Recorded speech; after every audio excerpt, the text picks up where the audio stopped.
오늘 우리가 하나님의 말씀을 우리가 대하게 되었는데요. 뭐니 해도 이번 주간은 지난주 선거 얘기를 좀 안 할 수가 없겠네요. 여러분 호불호가 있겠습니다만은 이제 우리 대통령이십니다. 우리 미국의 대통령, 제가 사진 하나 보여드리겠습니다. 우리 트럼프 대통령께서 자기의 그 생명을 하나님께서 이렇게 지켜주셨다고, 이건 분명한 뜻이 있고 목적이, 이유가 있을 거라고 이렇게 얘기하시면서 총알이 빗겨나는 이런 엄청난 사건 속에서도 하나님을 찾았던, 긍정적으로 우리가 그렇게 우리 대통령을 대할 수 있을 것 같습니다.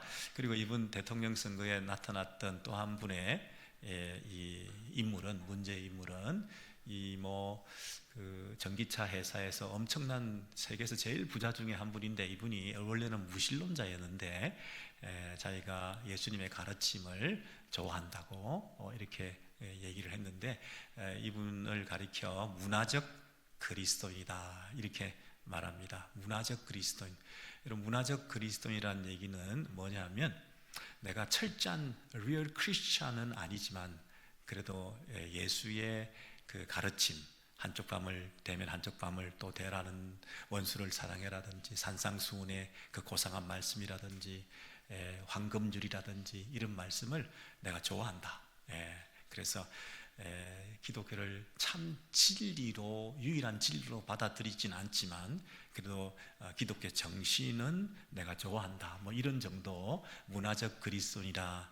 무신론자나 다를 것은 사실은 없는데, 사실은 또 이렇게 해서 또 복음의 문이 열리기도 하고 예수님을 알아가는 과정에 있게 되기도 하기 때문에, 우리가 이런 경제인들이나 정치인들에 대해서 너무 큰 기대를 할 필요도 없지만 또 너무 비관적으로 무시한다든지 조롱한다든지 그럴 필요는 없는 것 같습니다. 나름대로 자기 신앙을 하나님께서 또 허락하실 수도 있으니까요. 그런 면에서 우리가 좀 긍정적으로 보는 면도 있습니다. 왜냐하면 노골적으로 예수를 적대시하고 복음을 아주 대적하는 이런 세력들도 있기 때문에, 하나님을 언급하고 하나님에 대한 신앙을 좋게 생각하고 이러는 부분들에 대해서는 우리가 나름 열린 마음으로 더 큰 복음의 은혜가 있도록, 더 정말 신실한 그리스도인이 될 수 있도록 우리가 기도해야 될 책임이 있습니다. 왜냐하면 우리가 지난주에 배운 대로 우리는 어떤 사람입니까? 그리스도인이라고 하는 사람들은 모든 사람을 위해서 기도하는 사람들이라 그랬잖아요. 남자들아, 손을 들고 기도해라. 모든 사람들을 위해서. 왜? 하나님께서 모든 사람들을 위한 구원의 계획을 가지고 계시고 예수께서 모든 사람들을 위해서 십자가에 죽으셨다고 한다면, 우리도 모든 사람을 위해서 기도하는 것이 마땅하다 이렇게 말씀하셨기 때문입니다. 여러분, 그런데 우리는 정치인들이나 이런 경제인들이나 이 유명한 분들에 대해서 너무 일희일비할 필요는 없는 것 같습니다. 왜냐하면 우리가 이 정치라는 것은 만만치가 않은 것이고, 이 공약을 내걸고 약속했던 것이 지켜지는 것을 잘 본 적이 없고, 너무나 다양한 이런 변화들이 있게 마련일 뿐 아니라 인간이라는 자체를 우리는 잘 알기 때문입니다. 인간은 변하기가 참 어렵습니다. 인간이라는 것은 정말 하나님의 은혜가 아니면 자기 고집대로 살아가는 경우가 대부분이거든요. 그래서 나는 결심했습니다, 이렇게 살겠습니다, 나는 하나님을 두려워하겠습니다, 그랬으면서도 불구하고 결과적으로는 결국 하나님을 높여드리기보다는 자고해지고 자기가 높아지고, 그리고 모든 걸 내려놓고 욕심을 버리고 백성들을 위해서, 나라를 위해서 봉사하겠습니다 해놓고도 나중에는 사욕을 채우고 자기 욕망을 따라 탐욕적인 이런 삶을, 자기의 기업을 통해서나 자기의 정치 행위를 통해서나 결국 자기의 사리사욕을 채우는 데에 사람들이 마음을 쏟게 되기 쉽기 때문에, 여러분, 그러나 이것이 세상만 그렇습니까? 정치인들을 향해서 손가락질을 할 필요가 있겠습니까? 교회 안에도 들어오면 교회 지도자들이 세상에 어떻게 그렇게 교만한지, 세상의 사람, 정치 지도자 못지않게 얼마나 그렇게 정치적인지, 교회 지도자들도 얼마나 탐욕적인지, 그런 면에서 인간에 대한 우리가 기대가 그렇게 많이 없는 것이 사실입니다. 그렇다면 왜 교회 안이나 밖이나 인간은 그렇게 변하지 않는가? 두 가지입니다. 첫 번째는 마음의 교만함, 그리고 물질의 욕망, 탐욕. 여러분, 이 두 가지, 여러분은 어떻습니까? 저는 어떻습니까? 이 두 가지가 잘 해결되고 있습니까? 첫째, 마음은 왜 그렇게 교만해지는가? 그렇게 초심을 잃어버리고 처음에는 그렇게 겸손해 보였던 사람이 왜 점점 교만해지고 목이 뻣뻣해지고 그럴 수밖에 없는가?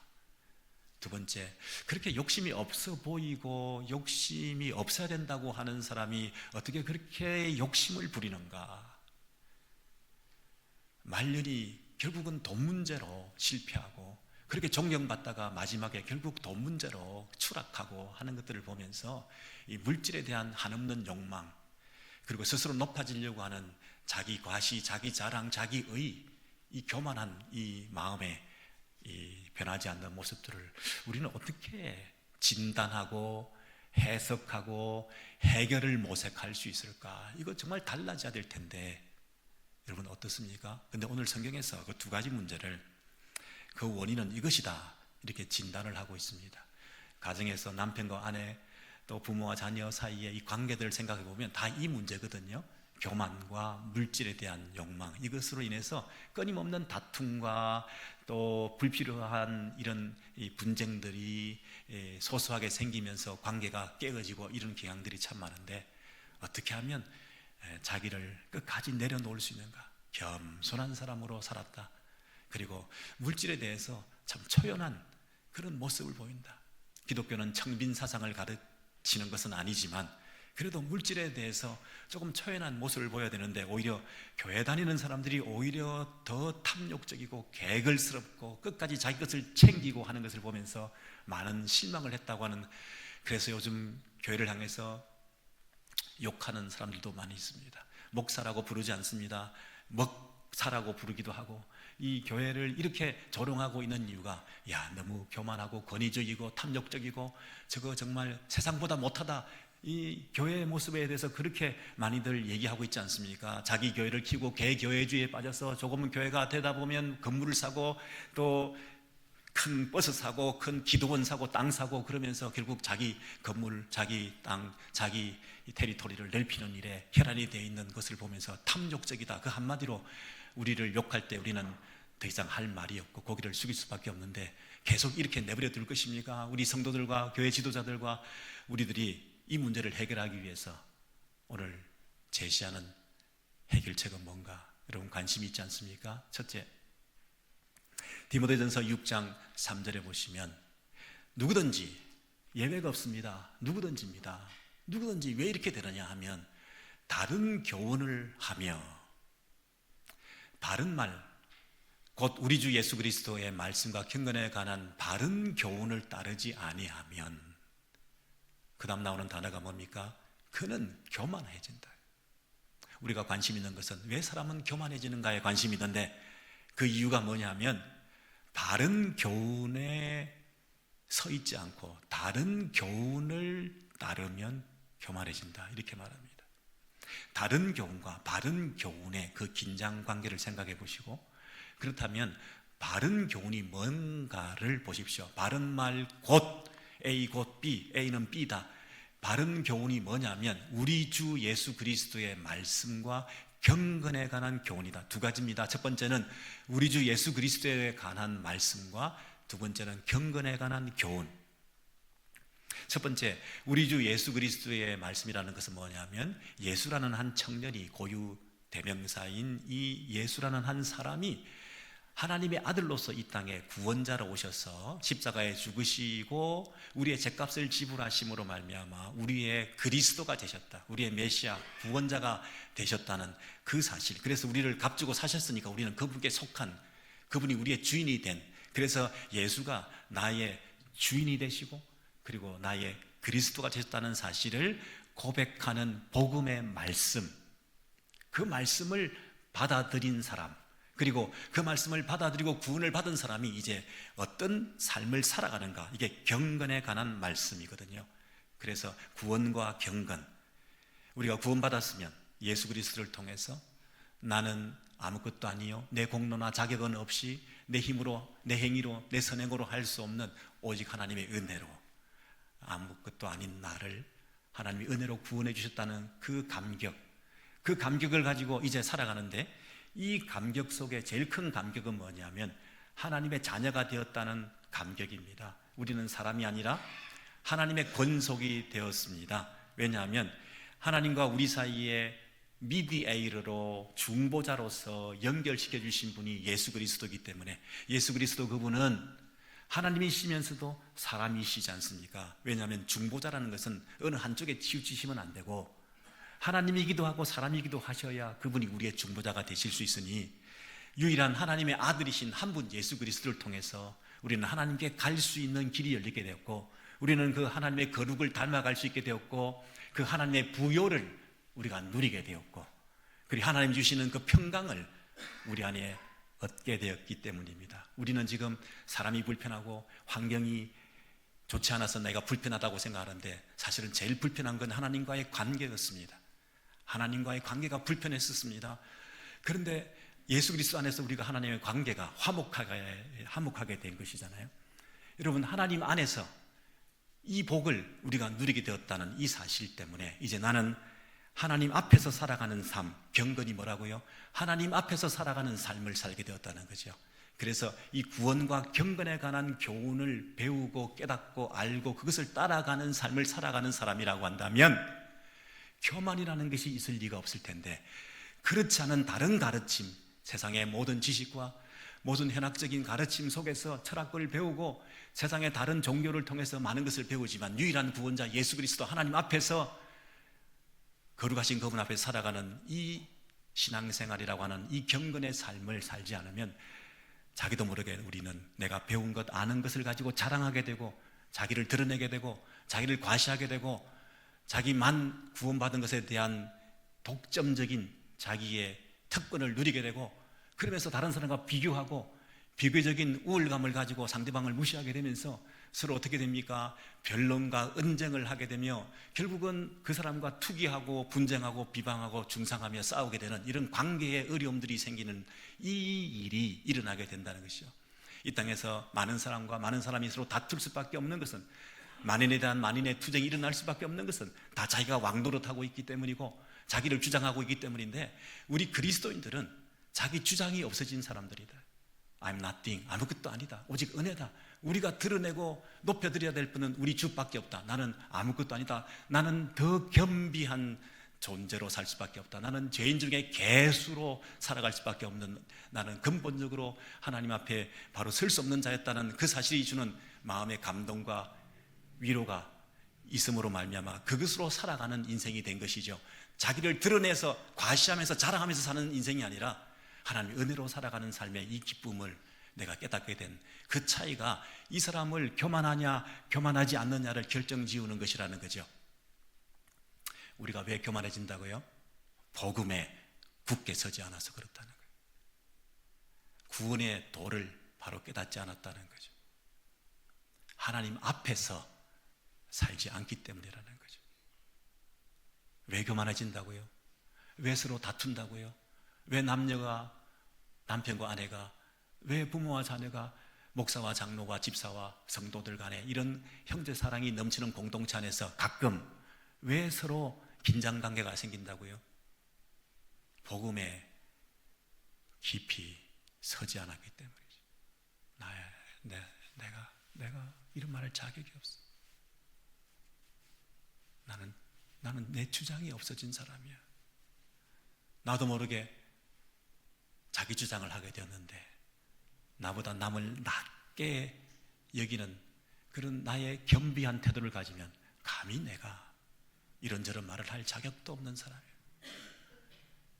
여러분, 이런 소자에게 아무것도 아닌 사람들인 것처럼 보이지만 그들을 귀하게 여기는 태도를 취하면 우리가 어떻게 하대하고 무시하는 교회 안에서 그런 관계가 형성될 수 있겠습니까? 우리 교회 안에서 가장 못난 사람이 하나 있다고 한다면 그게 바로 나다.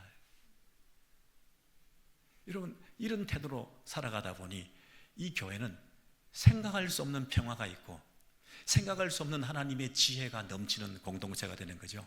사람과 사람들이, 가정에서 남편과 아내가 서로 자기 주장만 하다 보면 하나님의 지혜가, 하나님의 능력이 들었을 틈이 없는 거잖아요. 모두 내려놓게 되면 하나님의 은혜가 임하는 것이죠. 여러분, 그래서 이 세상의 모든 문제의 근원은 복음이 내 안에 편만하게 지속적으로 자리하지 못했기 때문이라는 거죠. 여러분, 그 사실을 제가 한 번 더 확인해 드리겠는데요, 디모데전서 3장 2절 이하에 보시면 교회의 지도자에 대한 덕목을 얘기하면서 감독은 이러이러한 사람이 되어야 된다고 얘기를 하고 제일 밑에 새로 입교한 자도 말지니, 그 다음 뭐라고 되어 있습니까? 새로 입교한 자도 감독으로 세우면 안 된다고 하시면서 그 이유가 뭐라고 얘기합니까? 교만하여져서. 교회에 이제 막 회심한 사람을 교회 중직자로 세우게 될 경우에 어떤 위험성이 있다고요? 교만하여져서 마귀를 정죄하는 그 정죄에 그가 빠질까 두렵다, 이렇게 말했습니다. 다시요, 누가 교만해지는가? 첫 번째는 바른 복음에 굳게 서 있지 않았을 때, 다른 복음을, 다른 교훈을 따라갈 때 교만해진다 라고 얘기했다면, 지금 똑같은 디모데전서에서 이 저자가 얘기하고자 하는 것은 이제 막 회심한 사람이 어떤 특징을 가지고 있다고 얘기합니까? 이제 막 회심한 사람은 다른 교훈에 그동안 많이 노출되어 있었던 사람이다. 이제 막 회심한 사람은 교회에 들어왔지만 바른 복음에 아직 굳게 서지 못한 사람이라는 뜻이죠. 성급하게 바른 교훈을 아직도 굳게 서지 못한 사람, 철저하게 이 바른 교훈을 따라가지 않는 사람, 다른 교훈에 여전히 영향을 받을 수도 있는 사람이 직분이라고 하는 날개까지 달고 타이틀까지 달았을 때에 그 파급하는 영향력이 교회에 너무너무 부정적이고 악영향을 미칠 수 있는데, 그것이 어느 정도냐면 마귀가 받을 정죄를 받을 정도다. 호랑이 새끼 한 마리를 잘못 키우면 잡아먹히는 것처럼 온 교회에 마귀 한 마리를 키워가지고 날개까지 달아주고 직분까지 줘가지고 여전히 바른 교훈이 아닌 다른 교훈에 휘둘리면서 자기 주장을 하고 자기 자랑을 하고 자기 의를 드러내면서 교회를 휘젓고 다니게 되면 이거 굉장히 심각한 거 아니냐. 여러분, 결국 제가 말씀드리고자 하는 것은 왜 교만해지는가? 바른 교훈에 굳게 서 있지 않기 때문이에요. 여러분, 우리가 사랑 나눔 집회를 하는 이유도 믿지 않는 사람을 초청해서 구원을 받게 하는 목적도 있지만, 기존의 성도들이 복음에 다시 한번 서게 하기 위함 아닙니까? 다시 첫사랑을 회복하기 위함 아닙니까? 내가 누군데 감히 이 자리에 나와서 예배를 드리고 하나님을 섬길 수 있는 이런 특별한 신분을 가지게 되었던가에 대한 감격을 회복하는 시간 아닙니까? 첫사랑, 구원의 감격, 내가 죄인인데 예수께서 왜 피 흘리시고 죽으셔야만 됐는가?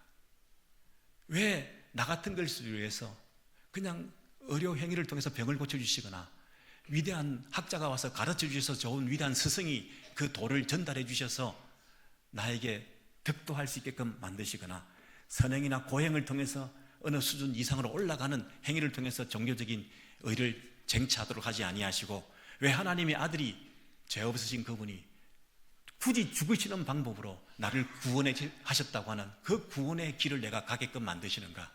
얼마나 철저한 절망 상태였으면, 얼마나 나에게는 전혀 가능성이 요만큼도 없었다고 한다면 나로부터 구원을 시작하지 않고 그분으로부터 임하는 선물로서의 구원을 받게 하셨는가? 내가 얼마나 타락하고 악했으면 한 점 죄도 없으신 거룩하신 하나님의 아들이 그 고귀한 피를 흘리시면서까지 내 죄 문제를 원천적으로 해결하셔야만 됐던가? 이런 부분을 우리가 다시 한번 확인하게 될 때, 이제 우리는 다시 복음의 재정립을 통해서 우리의 첫사랑을 회복하고 그 구원의 감격을 통해서 이제 그 받은 그 구원을 가지고 하나님 앞에서 경건의 삶을 살아가게 되는 거죠. 구원 그리고 경건, 이 두 가지 가르침을 잘 받아들이지 않으면 나는 이미 어느덧 교만해져 있는 거죠. 벌써 내가 뭐가 된 것인 양 마음에 풍선에 바람이 들어서 거들먹거리는 삶을 살게 된 거죠. 나도 모르게 마귀짓을 하고 돌아다니게 되는 것이죠. 그러면서 우리에게 다시 한번 필요한 것은 구원의 감격입니다. 복음입니다. 이것으로 돌아가야 된다. 그래야 교만하지 않을 수 있다. 정치인이여, 경제인이여, 이 땅에서 있는 모든 종교인들이여, 교회 안에 있는 모든 목사와 장로와 집사와 모든 성도들이여, 우리가 교만하지 말아야 된다. 가정의 평화가, 교회의 평화가 어디서부터 임하는 줄 아느냐? 복음이다, 복음. 두 번째는 인간이 첫째는 교만해지지만 마음의 교만의 문제와 둘째는 물질의 욕망을 해결하지 못하는 것이 인간이라는 거죠. 심지어 교회 안에 들어와서 경건 생활을 하고 신앙생활을 하고 교회 생활을 하면서도 이것을 이익의 수단으로 생각하는 사람들이 있다. 6장 3절에서 5절의 그 내용을 보시면 경건을 이익의 방도로 생각하는 사람들이 있다. 세상에서 비즈니스를 해서 돈벌이를 하는 것은 누가 뭐라고 그러겠냐? 근데 심지어 교회 안에 들어와서도 뭔가 이득을 취하려고 하는 사람들이 있다. 그러면 말 다 한 거 아니냐? 본색을 드러낸 거 아니냐? 종교인으로 가장하고 아주 경건한 사람인 것처럼 보였는데 결국은 본색을 드러내서 물질에 대한 욕망을 이렇게 드러내는 것이구나. 결국 우리의 바닥은 돈이었구나. 교회도 보니까 기성전 헌금 돈 내라는 얘기가 결국 설교의 결론이더만. 중세시대를 보니까 면죄부를 팔았어라도 사람들의 그 고혈을 짜낸 헌금을 가지고 자기들의 권력과 부를 안정시키는 일에 이 종교 집단이 이용을 하더만. 결국 돈이더만. 여러분이 교회 생활을 하면서도 결국은 어떻습니까? 이것이 나에게 도움이 되는가? 사적 이익에, 실리 추구에 도움이 되는가?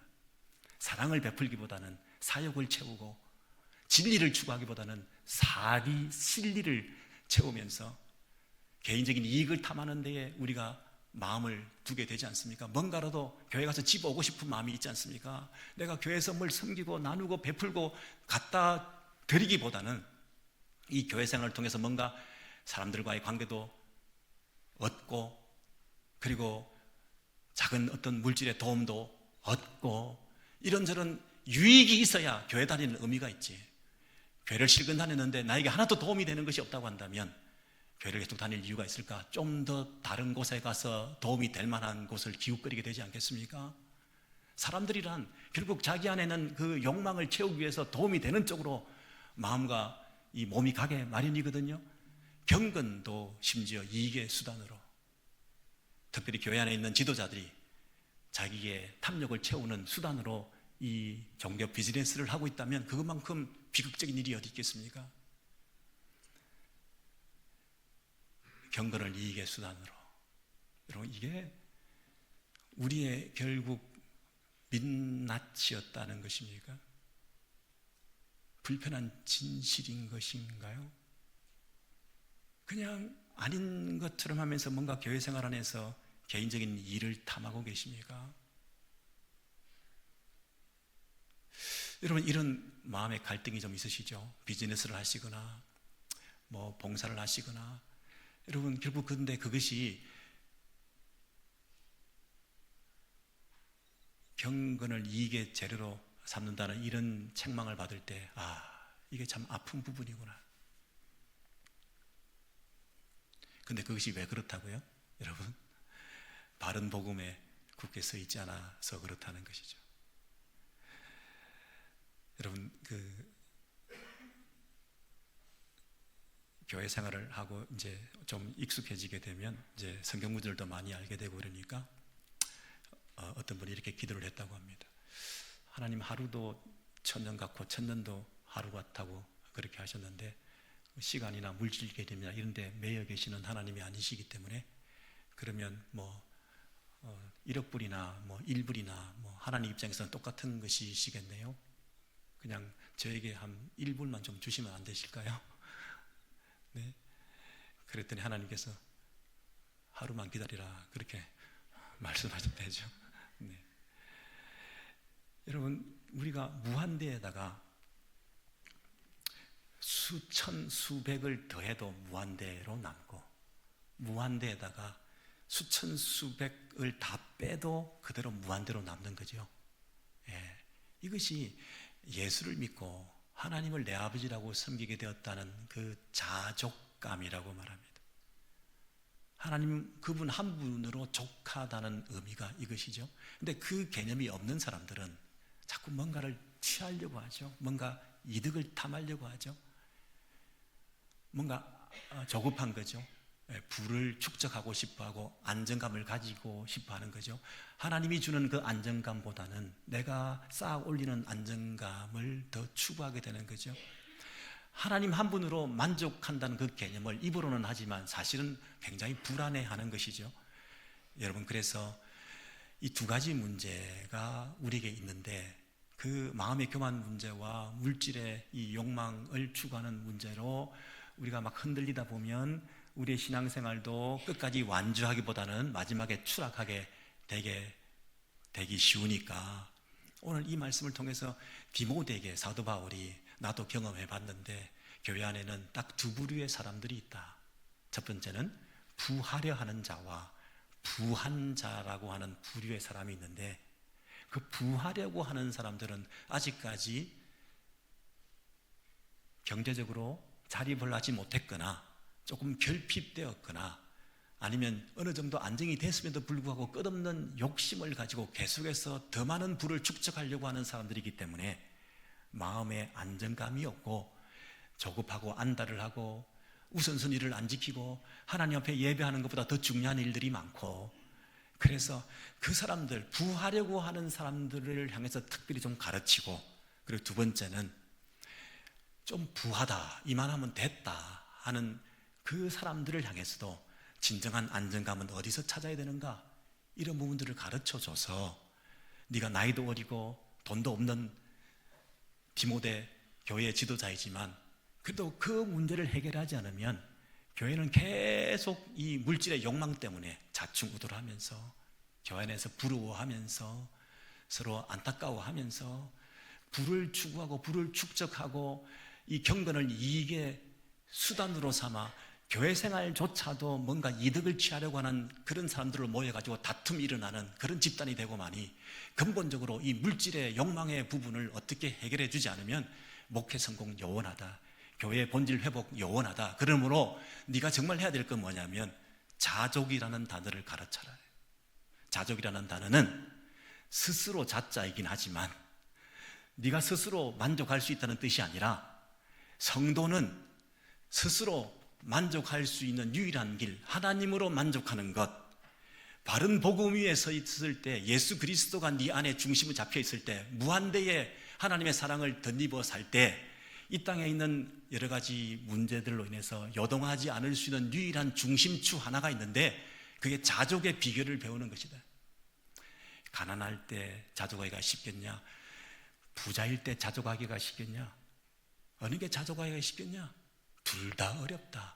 가난하면 가난한 대로 불안하고, 부자이면 부자인 대로 더 많은 걸 추구하고, 인류 역사상 물질 가지고 사람을 부자로 만든 적이 없다. 그 누구도 내가 물질로 인해서 내가 부자가 되었다고 말하는 적이 없다. 그 누구도 조금만 더라고 얘기하고 있지, 항상 부족하다고 결핍됐다고 얘기하고 있지, 내가 부자라고 충분히 부자가 됐다고 얘기하는 사람이 없어. 그러므로 계속해서 그 부하려고 하는 사람들이 있을 수밖에 없는데, 그 부 때문에 자신의 삶의 기초로 삼아서 이 땅밖에 없는 줄 알고 살아가는 인생이 아니라 내세를 가르치고 이 세상 너머에 있는 하나님 나라를 향한 그 발판을 마련하는 일에, 이 땅에서 살아가는 일을 위해서 뭘 가르쳐야 될지 네가 세미나를 좀 열어봐라, 설교를 좀 해봐라, 이렇게 말씀하시면서 가르친 단어가 자족이라는 거예요. 스스로 만족할 수 있다는 게 아니라 하나님으로 만족할 수 있다는 거예요. 왜? 성도라는 공동체는 복음을 받아들이고 예수를 중심에 모시고 하나님 한 분을 내 안에 모신 자들이기 때문에 하나님을 내 안에 모셨다는 얘기는, 하나님이 내 안에 있다는 얘기는 물질적으로 하나님이 내 안에 들어와 계신다는 뜻이 아니라 그 하나님에 대한 믿음을 가지고 산다는 뜻 아닙니까? 하나님이 내 안에 있다는 얘기는 그 하나님에 대한 신뢰를 가지고 있다는 거 아닙니까? 그러므로 내 마음이 흔들리지 않을 수 있다. 자족, 성도들만큼, 교회 안에 있는 사람들만큼 자족할 수 있는 사람들이 어딨냐? 이것이 비결이다. 이것이 비결이다. 마지막으로 디모데전서 6장 6절부터 보시면, 자족하는 마음이 있으면 경건은 큰 이익이 되느니라. 네가 지금 돈, 이익 그러는데 진짜 큰 이익을 남기는 법을 가르쳐 줄게. 경건을 오히려 이익의 수단화 시키고 있는 너의 그 얄팍한 모습을 보니 안타까운데, 그렇게 돈, 이익 그렇게 따진다면 진짜 큰 대박 사건을 내가 하나 알려줄게. 진짜 돈 버는 법, 진짜 큰 이익을 남기는 법을 내가 하나 가르쳐 줄게. 이렇게 말씀하시는 거잖아요. 큰 이득을 남기는 것이 뭐냐? 경건 그 자체라는 거예요. 이해되십니까, 여러분? 너는 지금 자꾸 경건을 이익의 수단으로 여기는데 경건을 이익 자체로 생각하라는 거예요. 우리의 신앙생활, 우리 하나님을 믿고 하나님 앞에서 살아가는 그 경건의 삶, 이 자체가 얼마나 인생을 부유하게 만들고 엄청난 인생의 큰 이득이 되는지를 생각하라는 거예요. 그걸 놓치고 여기저기 조금 어디서 이득이나 취하려고 다니는 인생 되지 말라는 거죠. 네가 이 물을 가득 실은 소방차로서 살아야 되는데 이 물도 하나도 안 싣고 다니면서 소방차 행세를 하려니 얼마나 힘드냐. 하나님의 저수지에 가서 물을 마음껏 담아서 그렇게 부유함을 누리면서 사람들을 섬기면서 살아가는 이런 인생이 돼야지, 물도 없으면서 소방차 구실을 하려고 여기저기 뛰어다니면서 여기저기 물 얻어가지고 다니면서 그렇게 살면 안 되지. 우리는 하나님의 자녀, 하나님의 부요, 하나님의 지혜, 하나님의 능력을 입은 자로서의 가지는 마음속에 참된 기쁨. 이것이 큰 이득이다. 근데 특별히 첫 번째, 부하려고 하는 자들은 아까도 말씀드렸지만 부하지 않은 자들, 심리적으로 가난한 사람들, 실제적으로도 최저 생활을 하고 가난한 사람들이 부하려고 하는 그 노력을 얼마나 하겠습니까? 근데 부하려고만 하면 안 된다. 신자들은 자족을 먼저 하나님 안에서 누리고, 그리고 하나님이 덤으로 주시는 부를 얻을 수 있도록 마음을 정해야지. 신자이면서도 하나님은 온데간데 없고, 이 부하려고 함을 통해서 내 마음의 위로와 안정감을 찾겠다고 우리가 혈안이 되면 실수하기 쉽다, 실패하기 쉽다, 실망하기 쉽다. 탐욕에 빠져서 자기도 모르게 자기를 찌르고 일만하게 뿌리가 되는지도 모르고 파멸과 멸망의 나락에 떨어지게 되는 이런 함정의 올무에 빠지게 되는, 여러분, 이게 우리가 좀 조급하다 보면 이런 일들이 생기지 않습니까? 서로 비교하고 열등감을 느끼고, 그러면서 뭔가 조바심 때문에 내가 위아래도 없이 막 달려가고, 그러다 보면 실컷 뛰어왔는데 오히려 제자리걸음을 하고 있고, 막 그렇게 부를 축적해 보기 위해서 단기간에 뭔가를 얻어보려고 애를 쓰는데 오히려 쫄딱 망해 있고, 그렇지 않습니까? 하나님께서는 우리의 밸런스를 보시는 게 아니라 우리의 물질을 어떻게 사용했는가를 보신다고 하셨는데, 우리는 그 밸런스를 어느 정도 올려놓게 하기 위해서 얼마나 혈안이 되어서 마음을 초조하게 생각하시느냐. 그러면서 부하는 자들에게, 이제 마지막입니다, 여러분, 부한 자들에게 이렇게 얘기합니다. 네가 그 물질 때문에 조금 마음이 높아져 있는데, 여러분, 물질이 주는 힘이 있습니다. 그러다 보니 물질이 조금 있다 보면 마음이 높아질 수밖에 없죠. 어쩔 수 없는 겁니다, 그거는. 그런데 부한 자들에게 명하여 그랬습니다. 여러분, 교회 안에 부한 자들이 있으면 네가 눈치나 보지 말고, 젊은 나이에, 어린 나이에 디모데가 아무것도 힘도 없고 그러지만 감히 그 부한 자들을 향해서 명령해라. 명령해라. 교회에서 제대로 가르쳐라. 그러면서 마음이 높아져 있지 말고, 정함이 없는 재물에 소망을 두지 말고. 무슨 뜻이죠? 거짓 안정감에 속지 말고 가짜 평화에 속지 말고 하나님과의 그 화목 관계를 더 소중하게 생각하면서 하나님이 주시는 그 안정감에 우리의 마음을 두면서 하나님이 주시는 내 마음의 확신과 소망 가운데 우리가 믿음으로 살아가면서, 그런 뜻이죠. 물질이 주는 그 불편함, 사람이 주는 그 불편함, 그것을 해결하기 위해서 내가 더 편리하게 살고 사람들도 내가 물질이 좀 있으니까 관계도 다 해소되고 내 앞에서 다 절절매고 하는 이런 편리함을 추구하지 말고, 결국 사실은 알고 보면 하나님과의 관계 불편함 때문이었다는 것을 내가 고백하면서 하나님과의 참 평화를 누리게 되는 인생이 되기 위해서는, 하나님과의 참 평화를 누리기 위해서 내가 해결해야 될 것을 먼저 하나님 앞에 아뢰고 내 마음이 높아져 있지 말고, 그런 뜻 아닙니까? 근데 하나님께서는 후히 주신다. 그래서 네가 인색하게 굴지 않아도 하나님이 모든 것을 후히 주사 누리게 하시는 하나님께 소망을 두고 선을 행하고 선한 사업을 많이 하고 나누어 주기를 좋아하며 너그러운 자가 되게 하라. 여러분, 돈이 얼마나 귀합니까? 근데 이걸 함부로 나눠주겠습니까? 그런데 그것은 다른 사람을 위해서 나눠주는 게 아니라 장래에 자기를 위하여 좋은 틀을 쌓아 그랬습니다. 여러분, 좋은 틀 영어 표현을 보시죠. firm foundation이라고 그랬죠. for future입니다. 여러분, 이 중복되는 F자를 기억하십시오. 우리의 견고한 터 위에 나의 미래를 위해서 내가 이 땅에서 해야 될 일은 뭐냐면, 관대한 마음으로 물질로 내 인생의 소망 삼지 말고 예수 하나님의 그 믿음에 대한 신앙을 내가 가지고 그분을 위하여 선한 삶을 위해서 이웃을 위해서 나눠주는 삶을 살 때 하나님께서 오히려 더 후히 주사 다른 사람을 위해서 섬기는 것이 아니라 나를 위해서, 그리고 이 땅에서 삶이 영생으로 미래에 연결될 수 있도록 하기 위해서, 그러므로 이 땅에서 삶은 내가 선행을 하나하나 베푸는 것이 아니라 그 선행이 일이 아니라 선행이 삶이 되도록 내 삶 자체가 선한 삶을 살아가는 이 삶의 패턴으로 자연스럽게 내 인생을 그렇게 살아내도록, 그렇게 살아가면 하나님께서 너의 삶을 더 복되게 하실 거 아니냐. 부한자들아, 그 부 자체에 마음을 너무 두어가지고 그것을 지키려고 애를 쓰고 그 때문에 골몰하지 말고 그것을 하나님 앞에 내어놓고 하나님 앞에 관대한 태도로 하나님의 사업과 이웃을 위해서 사용하게 되면 하나님께서 너의 사업도 더 축복해 주시고 너도 너를 위해서 견고한 기초를 쌓아 도약판으로 삼아 내세로 영생으로 하나님께서 우리를 인도하심에 자연스러운 것 아니냐. 그렇지 않으면 결국 올무에 빠지고 트랩에 빠져서 함정에 빠져가지고 네 인생이 좌충우돌을 하게 되면서 말년이 어려워지니 그 물질에 대한 욕망을 내려놓는 것 참으로 중요하다. 인생은 두 가지다. 마음이 높아지는 것, 그리고 물질에 대한 욕망을 해결하는 것.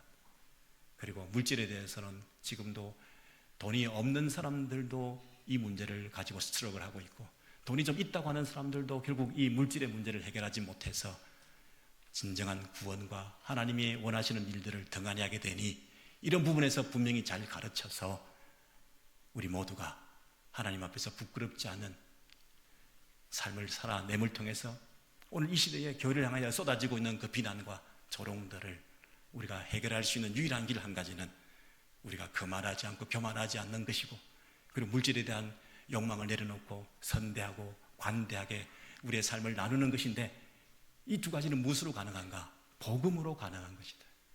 바른 교훈을 마음에 새길 때 나는 죄인이요, 예수가 나를 위해서 죽으셨다는 사실, 내 죄값을 지불하고 죽으신 그 하나님의 은혜에 감격해서 내가 하나님 앞에서 살아가는 삶이 경건인데, 그 경건한 삶은 뭐냐?